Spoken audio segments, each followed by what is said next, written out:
নমস্কার সবাইকে। আজকের রেসিপি ভেজ রাইস। তো চলো তোমাদের সাথে শেয়ার করে নিই কেমন করে করছি, তোমরা দেখতে থাকো। প্রথমে আমি কড়াইয়ের মধ্যে সাদা তেল নিয়েছি, নিয়ে আমি সর্ষে আর একটা শুকনো লঙ্কা ফোড়ন দিয়ে দিচ্ছি। তোমাদের কাছে কারি পাতা থাকলে অবশ্যই তোমরা কারি পাতা অ্যাড করতে পারো, আমার কাছে ছিল না তাই আমি শুধু সর্ষে আর শুকনো লঙ্কা ফোড়ন দিয়ে নিয়েছি। নিয়ে এরপর গাজর, মটরশুঁটি, ব্রকলি দিয়ে একটু ভালো করে নাড়াচাড়া করে নিয়ে একটু নুন দিয়ে আমি আবারও ভালো মতো করে নাড়াচাড়া করে নেব। এটা খেতে কিন্তু খুব ভালো হয়, তোমরা অবশ্যই ট্রাই করে দেখো।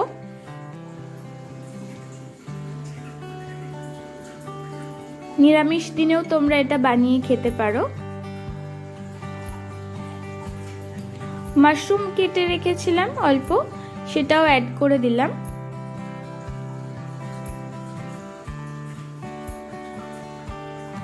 একটা ছোট টমেটো কেটে রেখেছিলাম, সেটাও অ্যাড করে দিলাম।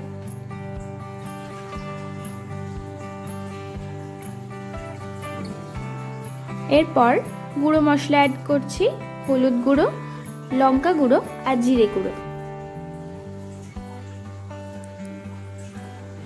মশলাটা ভালো করে কষিয়ে নিয়ে এর মধ্যে এরপর আমি একটু টক দই অ্যাড করব।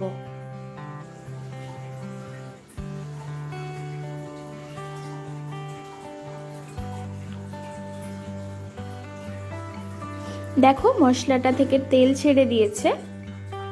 এরপর আমি ধনেপাতা অ্যাড করে দিয়ে আবার ভালো মতো করে নাড়াচাড়া করে নিয়ে একটু ঢাকা দিয়ে আমি সমস্ত সবজিগুলোকে একটু সেদ্ধ হতে দেব।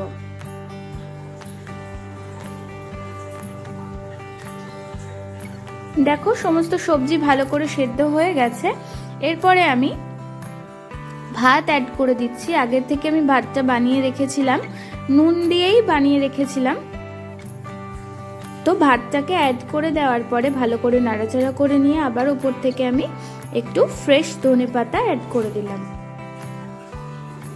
এরপর আমি একটু বিরিয়ানি ফ্লেভার আনার জন্য কেওড়া জল অ্যাড করছি 1 টেবিল চামচ মতো, আর একটু ভিনিগার। আবারও ভালো মতো করে নাড়াচাড়া করে নিয়ে আমার কিন্তু ভেজিটেবল রাইস একদম রেডি। তো দেখো কত সুন্দর হয়েছে।